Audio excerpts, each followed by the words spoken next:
Dans un transfert aérien spectaculaire et hautement sécurisé, Ridouane T est escorté vers l'EBI, la prison d'extra haute sécurité, considérée comme la forteresse pénitentiaire la plus impénétrable des Pays-Bas.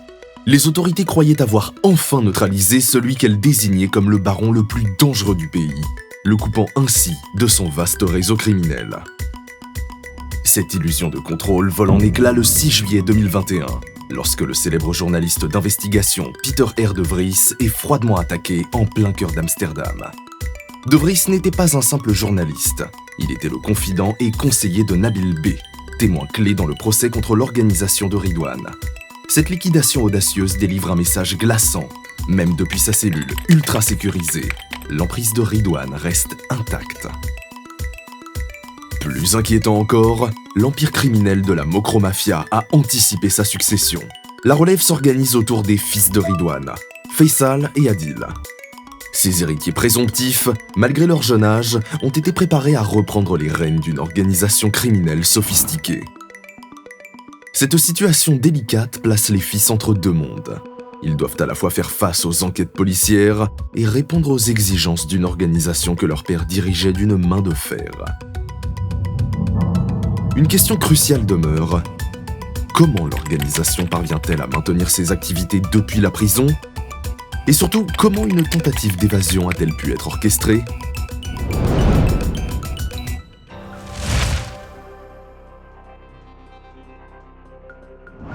Personne n'aurait pu prévoir qu'un jeune homme d'origine marocaine bâtirait l'un des empires criminels les plus redoutables d'Europe. Une fois en prison, impossible d'arrêter net une machine aussi bien huilée.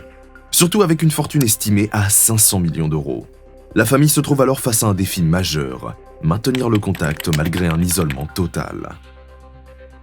Selon la justice, des messages révèlent que Faisal, le fils aîné de Ridouane, surnommé Génie, a tenté désespérément de contacter son père après son arrestation. Faisal, qui vivait à Dubaï, jouait un rôle important dans l'organisation. Si important que la justice le voyait comme le futur chef. Pour maintenir le contact avec son père, Faisal et sa famille ont fait pression sur Inès Veski, qui était alors l'avocate de Ridouane, pour qu'elle transmette leur message. L'avocate était vraiment paranoïaque aujourd'hui. Écrit Faisal dans un message à sa tante, la sœur de Ridouane qui vit aux Pays-Bas. J'ai un téléphone spécial uniquement pour elle, rien d'autre dessus. Ce téléphone spécial n'était autre qu'un téléphone PGP, avec cryptage pour éviter d'être surveillé par la police. Veski, bien qu'en possession d'un tel appareil, montrait une réticence à l'utiliser. Elle était méfiante car elle savait que la police avait déjà réussi à lire les messages sur ses téléphones dans d'autres enquêtes. La famille T trouvait qu'elle l'exagérait et la traitait de paranoïaque. Malgré tout, la famille a persisté dans ses efforts. Faisal envoie un message à sa tante le 7 janvier 2020. Quand tu verras l'avocate, pourrais-tu lui demander d'allumer son téléphone ? Et aussi lui demander ce que mon père souhaiterait que je fasse ? Tante, pourrais-tu demander à l'avocate de rendre visite à papa demain ou après-demain ? Il y a beaucoup de choses importantes à discuter. Le lendemain, Veski rend visite à Ridouane en prison. Ces visites deviennent régulières et parallèlement, un réseau secret de messages cryptés se met en place. Faisal est cependant souvent déçu car il reçoit peu de nouvelles de son père et la communication est très lente. L'avocate se comporte étrangement. Elle n'a envoyé aucun message depuis sa dernière visite chez. D'habitude, elle envoie des messages tous les 2 ou 3 jours. La communication entre Faisal et Veski se révèle compliquée. Elle ne répond jamais aux messages et reste silencieuse. Quelques mois plus tard, Faisal confie à sa tante que le comportement de Veski est incompréhensible. Il partage aussi ses difficultés avec Raffaele Imperial, un important chef mafieux italien. Débordée et paranoïaque. Pour l'instant, impossible de communiquer avec elle puisqu'elle refuse d'utiliser les téléphones cryptés. Le 18 novembre 2020, Faisal reçoit un message crucial. Il transmet à Imperial les directives de son père concernant de l'argent et de la drogue. Les instructions sont détaillées jusqu'au calcul précis. Bonjour monsieur, comment allez-vous, ainsi que votre famille ? Vous devez payer le chargement. Pour continuer ses affaires, Ridouane aurait confié la direction à son fils Faisal, tout en gardant un œil sur les opérations depuis sa prison. Imperial et Ridouane ont noué leur relation à Dubaï, où ils se cachaient tous les deux. Ces barons de la drogue sont devenus partenaires commerciaux. À la tête de sa propre organisation, Imperial occupe une position équivalente à celle de Ridwan et figure parmi les acteurs majeurs du trafic mondial de drogue. Depuis sa villa à Dubaï, il orchestrait l'expédition internationale de plusieurs tonnes de coke. Même après l'arrestation de Ridwan, les deux hommes sont restés liés, notamment parce que Faisal aurait entamé une relation avec la fille d'Imperial. Indépendamment de cette relation personnelle, la justice italienne affirme que le groupe d'Imperial continue d'orchestrer des expéditions de drogue vers l'Italie à partir d'entrepôts situés aux Pays-Bas. Le chef de l'organisation exige d'être informé des moindres détails. Les membres du gang d'Imperial vont jusqu'à envoyer des photos depuis les Pays-Bas montrant les caches des cargaisons. Sur le chemin du retour, les camions transportent clandestinement des millions d'euros en liquide vers les Pays-Bas. D'après les messages interceptés entre Faisal et Imperial, la justice confirme que l'équipe de Faisal aurait reçu 2,5 millions d'euros. Les communications entre Imperial et Faisal passent par le système crypté Sky ECC. Se fiant aveuglément à la sécurité de ce réseau, ils discutaient sans retenue de leurs activités illégales. Un échange particulièrement révélateur remonte au 4 février 2021. Yo, comment vas-tu? Nous allons demander à l'autre homme de payer le million. Écrit Imperial. Tu peux envoyer un autre token pour payer tout de suite l'autre 1,5 million. Pour sécuriser leurs transactions, ils utilisaient un système ingénieux de tokens. Avant chaque échange, ils partageaient la photo du numéro de série unique d'un billet de banque. Seule la personne en possession de ce billet pouvait récupérer la marchandise ou l'argent. 4 jours après, plusieurs camions remplis d'argent liquide franchissent la frontière néerlandaise. Il a reçu le premier million, merci. Aurait écrit Faisal. Mais tout s'arrête pour Imperial. La police démantèle son réseau aux Pays-Bas et l'arrête à Dubaï. Une fois extradé en Italie, il accepte de coopérer avec la justice en échange d'une peine plus légère. Le chef mafieux témoignera contre ses anciens partenaires. En raison de sa position élevée dans la hiérarchie, ces révélations suscitent l'inquiétude des malfaiteurs à l'échelle internationale. On ne sait pas encore comment ces révélations vont affecter la famille T. Retournons maintenant à Ridwan dans sa prison. La communication avec son fils par l'intermédiaire de l'avocate Veski n'était pas aussi efficace qu'espéré. Le groupe a opté pour une autre solution, recruter un nouvel avocat. Pour le grand public, Veski était la principale avocate de Ridwan. Elle le défendait dans le procès Marengo, une affaire complexe liée à plusieurs liquidations.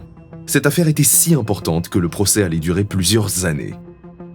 Ce qui était peu connu, c'est que Ridwan avait stratégiquement recruté 3 autres avocats qui, sans interférer avec le travail de Veski, avaient des missions spécifiques. En décembre 2020, un nouveau venu inattendu s'est présenté comme avocat spécialisé en médias, Youssef T, le neveu de Ridwan. Il s'est présenté à la direction de l'établissement de haute sécurité EBI de Vught, déclarant que son oncle Ridwan avait sollicité ses services juridiques. Cette démarche a immédiatement déclenché des mesures de précaution. Une enquête a été lancée pour suspendre temporairement son accès à la prison. Cependant, l'investigation a conclu en mars 2021 que la conduite de Youssef était irréprochable. Il a donc obtenu l'autorisation d'accès et, en tant qu'avocat, le droit de communiquer confidentiellement avec Ridwan. La législation garantit à tout suspect le droit de choisir son avocat. Une fois son autorisation d'accès obtenue, Youssef est devenu un visiteur assidu de la prison de haute sécurité. Il s'y rendait avec une fréquence inhabituelle, près de 100 visites, à raison de 2 par semaine, chacune durant plusieurs heures. Les entretiens avaient lieu dans une salle de consultation austère de quelques mètres carrés, où 2 tables étaient disposées côte à côte, séparées par une paroi en verre. Comme c'était une discussion entre un avocat et son client, personne n'avait le droit d'écouter leur conversation. Ce qui rend la situation encore plus remarquable, c'est que la police était déjà informée depuis des mois que des membres de la famille préparaient des plans d'évasion pour Ridwan. En février 2021, une enquête a été lancée après plusieurs signalements suggérant que Ridwan pouvait communiquer avec l'extérieur depuis la prison et vice-versa. Cependant, sans preuves solides, la police ne pouvait pas intervenir. Pour obtenir ces preuves, il aurait fallu écouter les conversations dans la salle de consultation, ce que la loi interdisait formellement.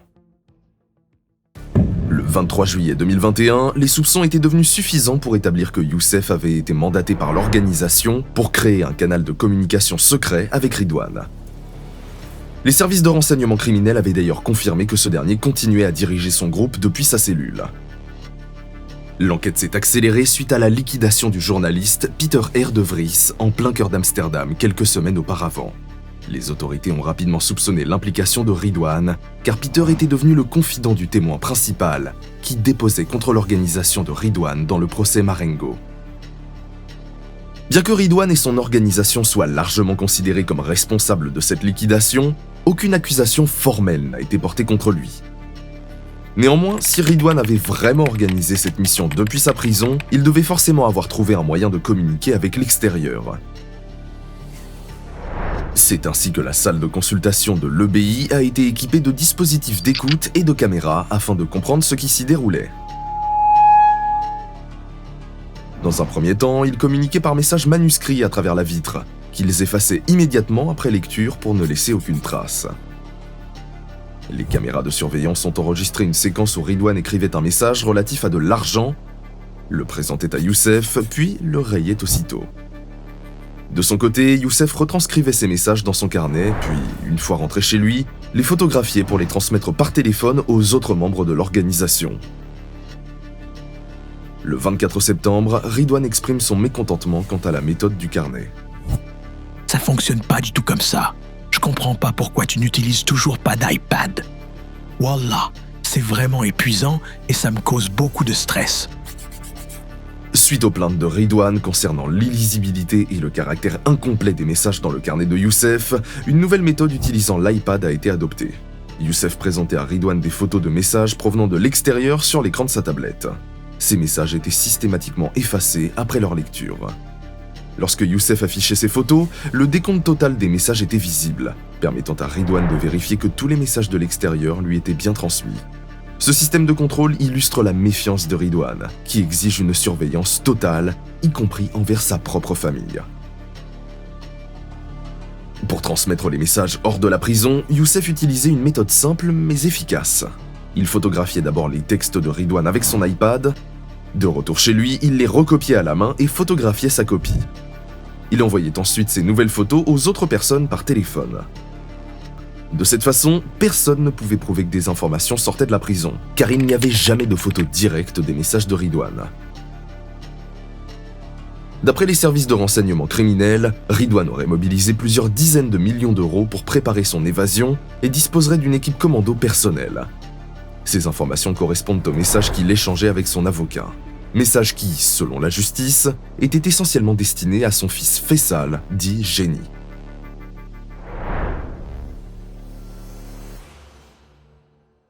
Il y a deux plans d'évasion, dont le premier nommé BIOS.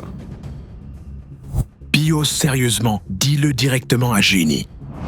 Génie, BIOS doit être absolument parfait, ces gens s'y attendent. Si ça échoue, je meurs ou je ne reverrai plus jamais la lumière du jour. Ça doit être exécuté parfaitement, maintenant. Arrivent et ils font des travaux ici. L'opération doit être aussi précise qu'un casse de coffre-fort. Il me faut un sac à bandoulière avec le matériel et le téléphone. Envoie-moi le code du téléphone séparément avant leur arrivée. Le temps presse. Utilisez un drone thermique et un laser au sol. Bloquez les routes, coupez l'électricité et placez de puissants brouilleurs près des antennes relais. Regarde les vidéos de ma cellule sur YouTube pour voir comment est la fenêtre et quel type de barreaux il y a. Veille à ce que tout soit parfaitement organisé et informe-moi du moment de l'action et de la façon dont je serai prévenu. Youssef écrit alors « Tu as confiance en BIOS ? Tu sens que c'est bien organisé ?» En réponse à ces deux questions de Youssef, les caméras de vidéosurveillance ont enregistré un hochement de tête affirmatif de Ridwan. Sur l'iPad de Youssef apparaît un message du monde extérieur, vraisemblablement de Jawad, alias Bol, un autre neveu de Ridwan, considéré comme son homme de main. Selon la justice, Jawad participait aussi à ce canal de communication discret. Son message indiquait qu'il ne restait plus qu'à passer à l'action et qu'il se consacrerait au plan BIOS 24 heures sur 24, 7 jours sur 7. Toutefois, les messages transmis par Ridwan à l'avocat révèlent que Jawad tarde à mettre le plan en œuvre. Ça fait déjà 6 mois et 2 semaines que tu en parles, sans résultat. Il faut que ce soit fait façon Navy Seals. Tu ne prends pas ça assez au sérieux.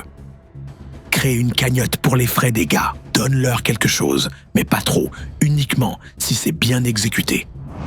Le plan détaillé avec les schémas, les plans au sol, tout aurait déjà dû être prêt. Wallah, tes belles paroles et tes promesses me donnent un mauvais pressentiment. Je veux voir le plan précis maintenant, c'est clair?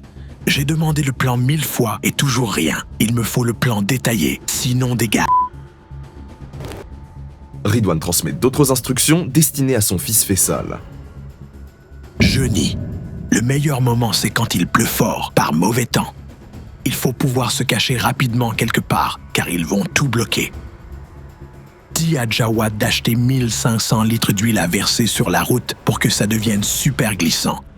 Je placerai la TV contre la fenêtre pour qu'il la voie de l'extérieur. Regarde le documentaire à la télé, tu pourras voir ma chambre, les portes, etc. Dans le cadre des préparatifs d'évasion, Ridwan ordonne de visionner un documentaire sur l'EBI qui montre sa cellule. Il prévoit de placer une télévision contre sa fenêtre le jour de l'évasion pour permettre à ses complices d'identifier l'emplacement exact.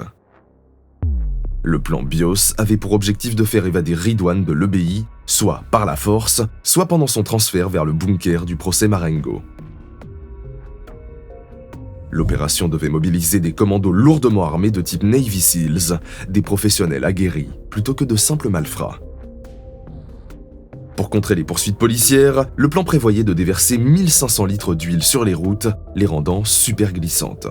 Un refuge devait être préparé pour que Ridwan puisse s'y cacher rapidement, anticipant que la police bouclerait tout pendant la traque. Le plan incluait également la coupure des communications et de l'électricité aux abords de la prison.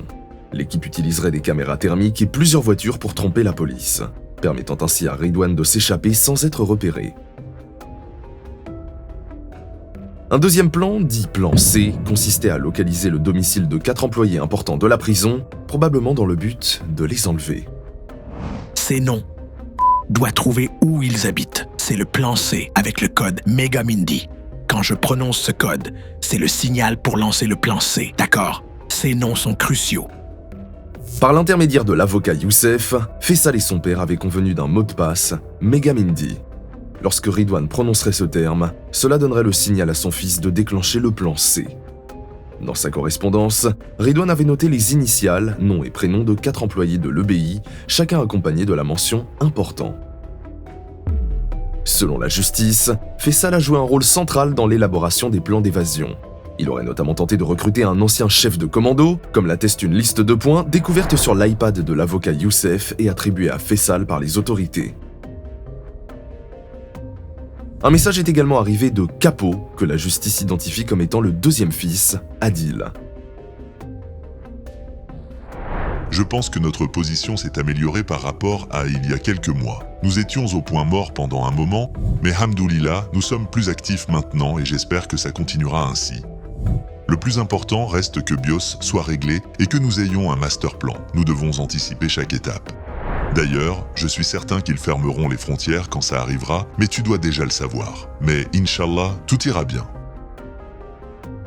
Les rumeurs suggérant que les 2 fils ont été préparés par leur père pour prendre sa succession ne sont pas sans fondement.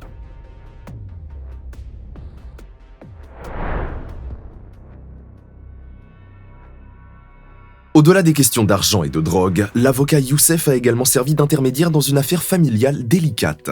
L'ex-mari de la sœur de Ridwan, qui l'a harcelé de façon persistante, devait être remis à sa place. Marié à la sœur de Ridwan de 2008 à 2020, l'homme avait fait l'objet de nombreux signalements pour conflits conjugaux et violences domestiques durant leur union. Ces comportements auraient persisté même après leur séparation. Les écoutes dans la salle entre Youssef et Ridwan révèlent les propos répétés de ce dernier. L'homme était un lâche qui avait dépassé les limites, sa sœur subissait des violences physiques et il ne pouvait plus se contenter de paroles et de patience. Trop de patience engendre la souffrance, tu sais mon neveu. C'est pas un homme, lui. Je comprends plus son ingratitude.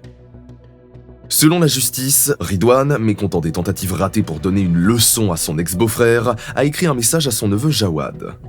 Ce n'est toujours pas indiqué après 3 tentatives. Comment peux-tu être aussi stupide à cet endroit? Tu es fou.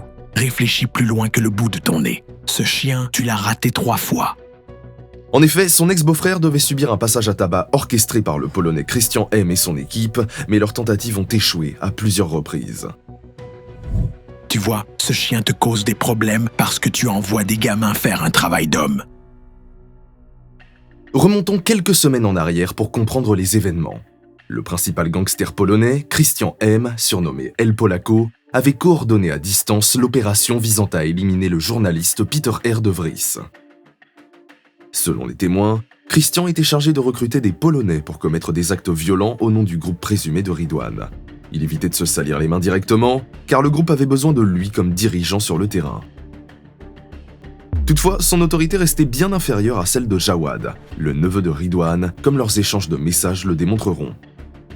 En effet, Jawad est considéré par certains comme un élément clé du réseau de Ridwan. Les autorités lui attribuent un rôle plus crucial encore, celui d'intermédiaire dans les liquidations. Il est soupçonné d'être impliqué dans plusieurs affaires graves. L'exécution du frère du témoin principal, la liquidation de son avocat et possiblement l'attaque contre le journaliste Peter R. de Vries. Cependant, les enquêteurs n'ont pas encore assez de preuves pour confirmer toutes ces hypothèses. La discussion débute le 9 septembre 2021 entre les deux hommes, Jawad exprimant son mécontentement face à l'inefficacité de Christian pour exécuter la mission. Donc, tu crois qu'on est des clowns maintenant, hein? 2 jours de mensonges d'affilée, et le 3e jour tu réponds pas toute la nuit. Tu crois que c'est normal? Je vais te le faire payer très très cher.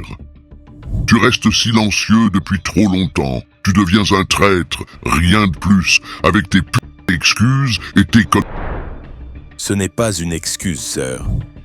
Dégage avec tes paroles pourries. Je te mens pas. Je n'oserai jamais. Les actes parlent plus fort que les mots. Je te donne jusqu'à minuit ce soir. Si cet homme n'est pas et si le travail n'est pas bien fait, je vais personnellement traquer ton chien, ton chat, et je ferai de ta vie un enfer. Tu vas le sentir passer. Dans quelle pizzeria il travaille? En effet, à cette époque, l'ex-mari de la sœur de Ridwan travaillait dans un restaurant grill pizzeria appelé Andalous. Cependant, l'équipe de Polonais menée par Christian échoue une fois de plus à intercepter l'ex-mari de la sœur de Ridwan. Le 12 septembre, après avoir repéré la police à proximité, ils s'enfuient précipitamment, perdant une arme durant leur fuite. Je veux pas te décevoir. L'action réussira demain après-midi. On parle de 17,5 000 € et on a déjà perdu une arme et une voiture. Ils ne doivent pas faire les fous, toi non plus. Je fais pas le fou. Christian informe Jawad qu'ils peuvent utiliser des marteaux. Leur plan est d'agir devant la maison où la cible passe son temps. Il casserait une fenêtre pour le tirer dehors, puis 2 hommes le maîtriseraient pendant qu'un 3e frapperait ses genoux et ses mains avec un marteau. L'un d'eux garderait également une arme pour maintenir le contrôle. Malheureusement pour eux, leur cible est partie en vacances au Maroc le lendemain, faisant échouer leur mission une fois de plus. Après quelques jours de silence, Jawad envoie un message à Christian depuis un nouveau téléphone. Alors tu crois que garder le silence va tout arranger? Tu ne mérites rien d'autre que la peine de mort, des balles dans la tête après toutes tes erreurs. Non, sœur, certainement pas.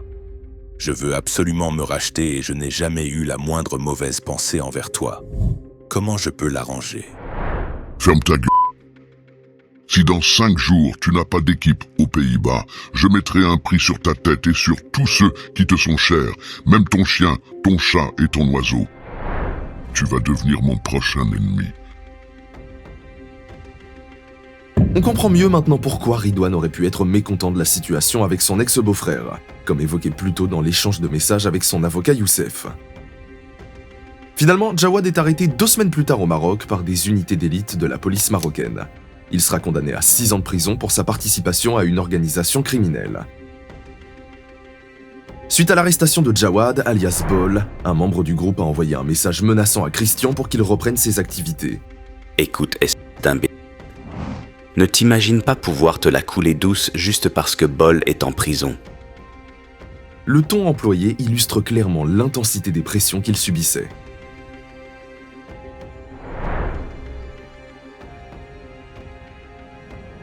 L'organisation discute régulièrement de la corruption du pouvoir judiciaire au Maroc, où les 2 frères de Ridwan purgent de longues peines.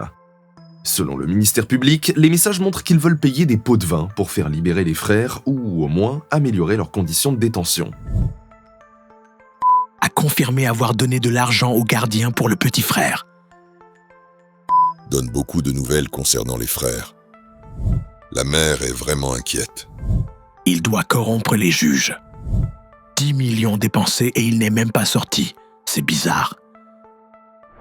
Au Maroc, quelqu'un aide à gérer la situation. Cette personne conseille de travailler avec des avocats de Marrakech et non de Casablanca.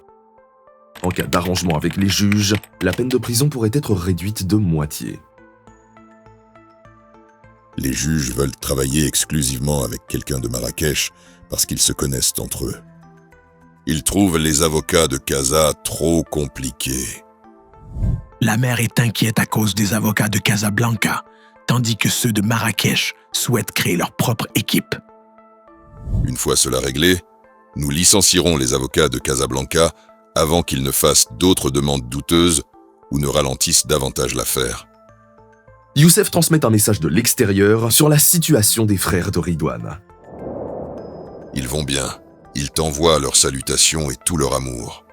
Ils ont préféré ne pas écrire par crainte que les lettres ne soient interceptées. Concernant les fils de Ridwan, les messages interceptés révèlent que les deux frères partagent systématiquement leurs informations. Faisal aurait écrit à son père au sujet d'Adil, surnommé Capot. J'ai dit à tous que lui et moi ne faisions qu'un, donc ils doivent toujours l'écouter et peuvent tout discuter avec lui. Je partage systématiquement tout avec Capot. Je lui montre chaque conversation et lui explique tout ce que j'apprends. Selon les enquêteurs, Faisal était destiné à prendre les rênes de l'organisation. Cependant, dans un message à Ridwan, Youssef a exprimé ses réserves sur cette décision. Faisal n'est pas encore prêt à assumer toutes les responsabilités. BIOS A représente un grand risque. Je ne veux pas m'en mêler, mais les doivent être de vrais Navy Seals. Pas de simples braqueurs. Sinon, mieux vaut patienter et maintenir le contact avec Faisal. Il lui reste encore plusieurs épreuves à passer, et il a besoin de prendre confiance en lui. La fête fut de courte durée. Le 8 octobre 2021, les autorités ont arrêté Youssef dans la salle de consultation lors d'une rencontre avec Ridwan en prison. Peu avant son arrestation, l'iPad avait été réinitialisé, le rendant pratiquement vide. L'équipe d'enquête n'a donc pas pu récupérer les anciennes données. Un procès attend Youssef, au cours duquel sa défense plaidera qu'échapper à la pression de Ridwan était quasi impossible, étant donné sa réputation. Pendant l'audience, il exprimera des remords, particulièrement envers son ancien groupe professionnel, soulignant ressentir toujours de la honte. Pour son rôle de messager, il écopera d'une peine de 5 ans et demi de prison. C'est pendant l'enquête sur Youssef que les détectives ont fait une découverte importante. Ridwan communiquait déjà avec l'extérieur avant même que Youssef ne devienne son avocat. Cela signifiait qu'une autre personne devait l'aider. Lors du procès, la défense de Youssef a fait 7 déclarations. On parle d'une ligne de communication parallèle via l'autre avocate, Wesky.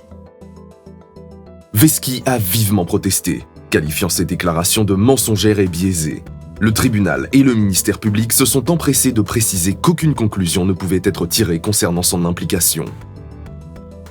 En coulisses, la police poursuivait néanmoins son enquête. Un tournant majeur survient en juin 2022 lorsque les forces de l'ordre accèdent au téléphone PGP de Faisal. Les enquêteurs y découvrent plus de 8000 messages qui, d'après le ministère public, auraient été principalement échangés avec Wesky, notamment les discussions évoquées plus tôt concernant la collaboration avec Raphaël et Imperial. Au fur et à mesure que la police déchiffre ces messages, elle peut mieux comprendre ce qui s'est passé. Cela explique pourquoi il y a souvent un long délai entre le moment où un crime est commis et le moment où les suspects sont arrêtés. La police n'avait tout simplement pas accès à ces informations avant. Concernant Wesky, selon le ministère public, elle aurait violé son devoir de confidentialité en transmettant des messages entre la prison et le monde extérieur, qu'elle ait agi sous pression ou non. Devant le tribunal, la défense de Youssef a ajouté « Il apparaît qu'elle aussi n'a pas su résister à l'immense pression manifestement exercée par cet homme. » Arrêtée en avril 2023, Inès Wesky attend son verdict qui devrait tomber sous peu. Face à l'abondance des preuves, particulièrement les messages PGP déchiffrés, ses chances d'acquittement paraissent minces.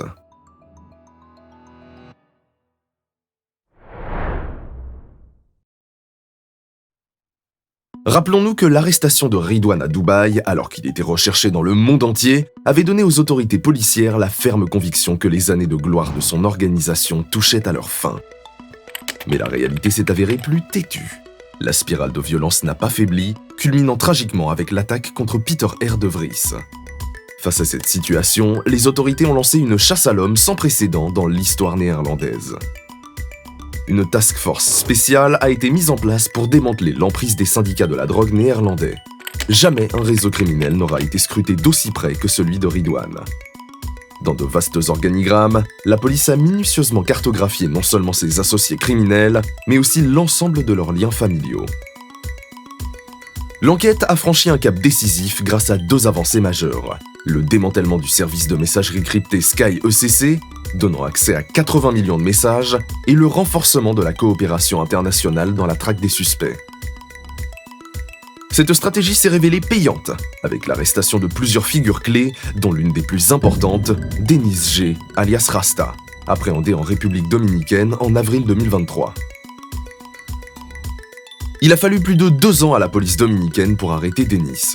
L'enquête intensive, menée avec le soutien de la Brigade américaine des stupéfiants, DEA, a finalement porté ses fruits.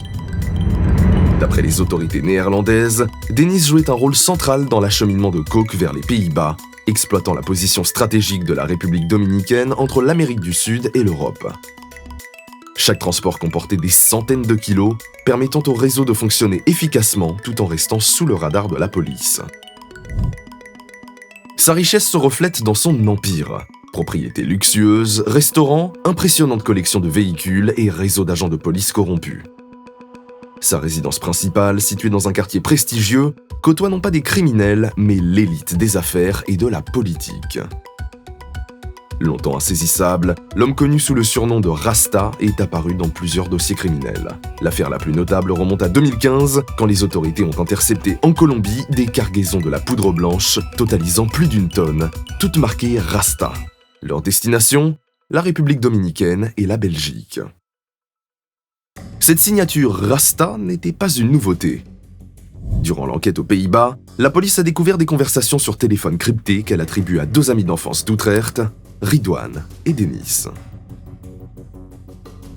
Prenons un peu d'argent, King. Hier encore, tu disais qu'on parlait la même langue. Donne-moi l'espoir qu'on va récupérer quelque chose ou tu vas encore faire couler le sang et tout brûler. Oui, mais ceux-là doivent disparaître rapidement, Rasta. Ils ont beaucoup d'argent et ils ont mis de grosses primes sur nos têtes. Rasta souhaite faire des profits, mais tout serait compromis si une guerre éclatait avec leurs rivaux, car cela nuirait à leurs activités. L'aspect remarquable de ce message est le ton décontracté qu'emploie Rasta avec Ridwan. Une attitude unique, car parmi les milliers de messages découverts par la police, personne d'autre n'ose le contredire. Après son arrestation, l'enquête sur Denis G se poursuit. Les forces de l'ordre effectuent des perquisitions dans plusieurs quartiers de la capitale et sa périphérie. L'affaire suscite une vive attention en République dominicaine. Selon un journaliste spécialisé dans le crime organisé, Denis G aurait investi ses millions dans un réseau de cafés et de discothèques. Mais les découvertes ne s'arrêtent pas là. Les enquêteurs mettent à jour un immense domaine à 1 heure de route de la ville. Cette propriété hautement sécurisée, qui abrite diverses espèces animales exotiques, appartiendrait également à Denis G. La comparaison avec le baron colombien Pablo Escobar est frappante. L'arrestation de Denis G et les perquisitions font la une de l'actualité dominicaine. Lors d'une conférence de presse, la police annonce fièrement avoir appréhendé un chef de la Mocro-Mafia. L'importance de Rasta est mise en évidence par son extradition vers les Pays-Bas en mai 2024. Le transfert s'est déroulé sous une sécurité maximale, mobilisant plus de 70 membres d'unités d'élite pour l'escorte. Un hélicoptère militaire a assuré la surveillance aérienne pendant le transport de Denis et ses 2 complices considérés à haut risque. Les autorités ont mis en place toutes les mesures nécessaires pour prévenir toute tentative d'évasion. Arrivé aux Pays-Bas en avion privé, Denis a été jugé et condamné à 8 ans de prison pour son rôle central dans le trafic international.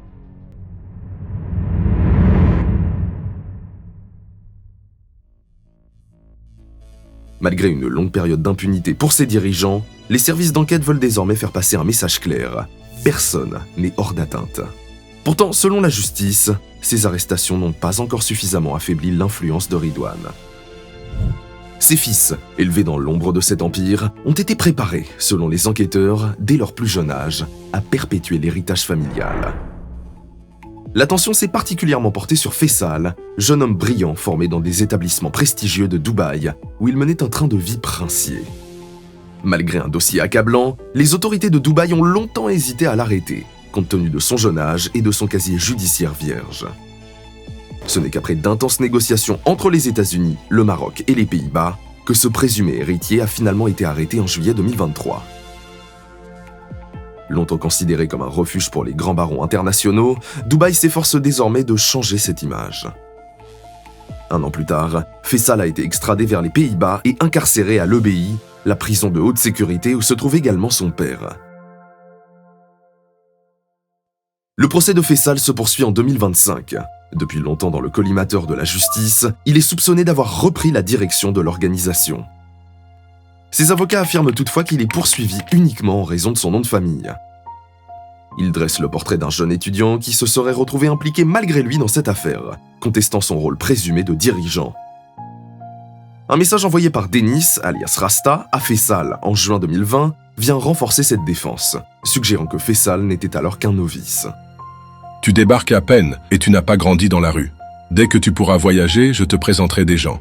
Si tu es intelligent, tu deviendras riche de manière normale et pas comme nous. Selon la défense, l'homme était principalement là pour apprendre et observer le fonctionnement des opérations, bien loin du rôle de véritable successeur de son père. Suite à l'incarcération de Faisal, la charge des opérations aurait davantage reposé sur son frère Adil, bien que son implication dans les activités familiales reste incertaine. Selon les dernières informations, Adil a été arrêté fin 2024 à Dubaï, puis expulsé vers le Maroc, où il serait actuellement établi. Certains estiment que la traque de la Mocro-Mafia touche à sa fin. Pourtant, malgré son incarcération, Ridwan maintient des contacts avec l'extérieur, comme en témoigne l'arrestation en avril 2025 de son troisième avocat, suspecté d'avoir relayé des messages aux membres de son réseau. Bien que la menace se soit atténuée, de nouveaux dirigeants émergent dans l'ombre, prêts à s'emparer du lucratif marché de la coke aux Pays-Bas. Tant qu'il existera une demande, cette guerre restera un défi permanent.